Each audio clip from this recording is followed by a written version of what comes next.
आज तुम्हाला मी ही भाजी दाखवणार आहे. ती खूप रुचकर आहे. तर ती आहे नीरफणसाची भाजी. तर ह्याला नीरफणस बोलतात किंवा ह्याला ब्रेडफ्रूट देखील सांगतात. तर हे ब्रेडफ्रूट हे फणसासारखंच असते, परंतु फणसा एवढे त्याला काटे जास्त नसतात, थोडेसे सॉफ्ट असतात आणि छोटं फळ असते. तर हे कापून घेणार आहोत. त्यासाठी इथे मी सुरीला तेल लावून घेतलेलं आहे, कारण ह्याला थोडंसं चीक असतो. प्रथम हा देठाकडील भाग आपण कापून घेऊया आणि त्यानंतर असा मधून आपण कापून घेणार आहोत. 2 भाग करणार आहोत.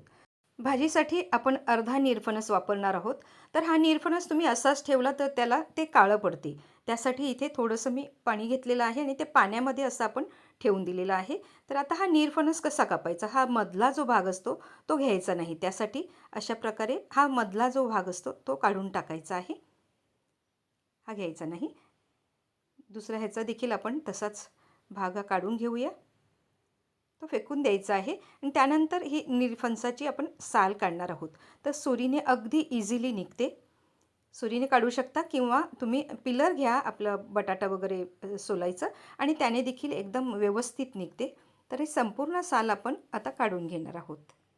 भरपूर कॅल्शियम आणि अनेक गुणांनी असं हे नीरफणस, ह्याला सुपर फ्रूट असं देखील म्हटलं जाते. तर हा नीरफणस आपण असंच चिरून ठेवलं तर तो काळा पडतो. हे पहा, तर त्यामुळे इथे मी आता चिरून घेणार आहे. त्यासाठी इथे बाऊलमध्ये पाणी घेतलेलं आहे आणि चिरल्यानंतर आपण लगेच ते पाण्यामध्ये घालणार आहोत, म्हणजे ते काळं पडणार नाही. हा निरफणस चवीला थोडासा गोड असतो, म्हणजे अगदी थोडंसं पिकलेल्या केळासारखं लागते आणि खूप चविष्ट लागते ही भाजी. तर इथे मी असे थोडेसे मोठेच असे तुकडे केलेले आहेत. तुम्हाला छोटे करायचे असले तुम्ही छोटे करू शकता आणि पाण्यात घातल्यामुळे ते आता काळं पडणार नाही. तर आता साहित्य पाहूया. हा चिरून घेतलेला निरफणस आहे. एक मोठा कांदा घेतलेला आहे, खोवलेला नारळ घेतलेला आहे थोडासा, लसूण मी बारीक चिरून घेतलेला आहे, कढीपत्ता आणि मिरच्या घ्यायच्या आहेत 2-3 आणि कोथिंबीर बारीक चिरून घेतलेली आहे. तर इथे गॅसवरती मी आता कढई ठेवलेली आहे. त्यात एक मोठा चमचा तेल घालायचं आहे. तुम्हाला जास्त थोडंसं तेल वापरायचं असल्यास काही हरकत नाही. मी 1 चमचा घातलेला आहे. त्यानंतर 1 टीस्पून भरून राई घातलेली आहे. राई छान तडतडली पाहिजे. त्यानंतर अर्धा चमचा जिरे घातलेला आहे.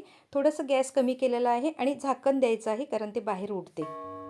राई आणि जिरं छान फुललेलं आहे. त्यामध्ये कढीपत्ता, लसूण आणि मिरची घातलेली आहे.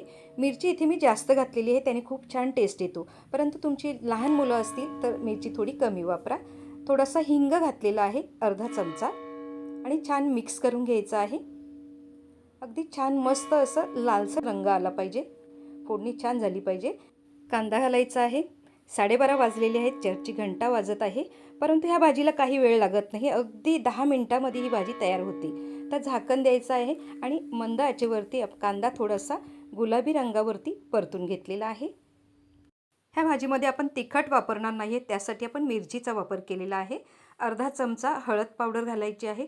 हळद पावडर थोडंसं मी अर्धा चमचा घेतलेला आहे, कारण त्याने खूप छान रंग येतो.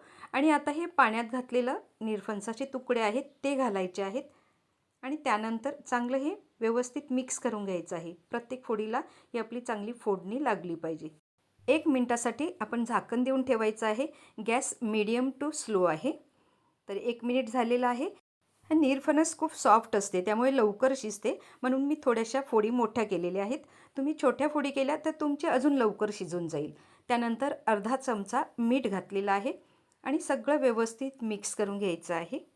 आता ही भाजी शिजण्यासाठी आपण पाणी घालणार आहोत, पण फक्त आपल्या ओंजळीमध्ये थोडंसं असं 2 वेळा पाणी फक्त शिंपडून घ्यायचं आहे. खूप जास्त पाणी घालायचं नाही, नाहीतर तो खूप नरम होतो. झाकण देऊन आपण 2-3 मिनिटासाठी हे शिजवून घेतलेलं आहे. आता पाहूया 2 मिनिटानंतर. हे पहा, जवळजवळ हा शिजत आलेला आहे. तर थोडा अजून शिजला पाहिजे. त्यासाठी पुन्हा एकदा मी ओंजळीमध्ये असं थोडंसं पाणी घेऊन ते शिंपडून घेणार आहे. अगदी झटपट ही भाजी होते आणि तुम्ही तो अर्धा निरफणस मी तुम्हाला दाखवलो तो पाण्यामध्येच घालून ठेवा, नाहीतर तो काळा पडेल. तर आता फक्त 2 मिनिटानंतर पुन्हा एकदा आपण पाहूया. भाजी एकदम मस्त शिजलेली आहे पहा. खूप छान अशी शिजलेली आहे.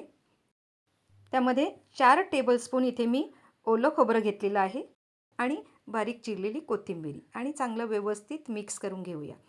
ह्या भाजीमध्ये तुम्ही राई, जिरं आणि ओलं खोबरं आणि कोथिंबीरीचा वापर जास्त करा, एवढी चविष्ट लागते. आणि मिरचीचा वापर देखील करा. मुलांना द्यायची असेल तर मिरची तुम्ही कमी वापरा. नारळ कोथिंबीर घातल्यानंतर फक्त 1 मिनिटासाठी आपण वाफ काढून घेतलेली आहे आणि आपली भाजी तयार झालेली आहे. गॅस बंद केलेली आहे. आता आपण सर्व करून घेऊया. आता हा निरफणसाचा सीझन आहे, तर तुम्हाला निरफणस मिळाला तर नक्की ही भाजी तुम्ही बनवा. तुम्हाला नक्की आवडेल. त्याचप्रमाणे आपण केळं फ्राय करतो तशा ह्याच्या कापा करायच्या आणि त्या फ्राय करून मुलांना द्या. त्यांना नक्कीच आवडतील. व्हिडिओ आवडल्यास लाईक करा. धन्यवाद.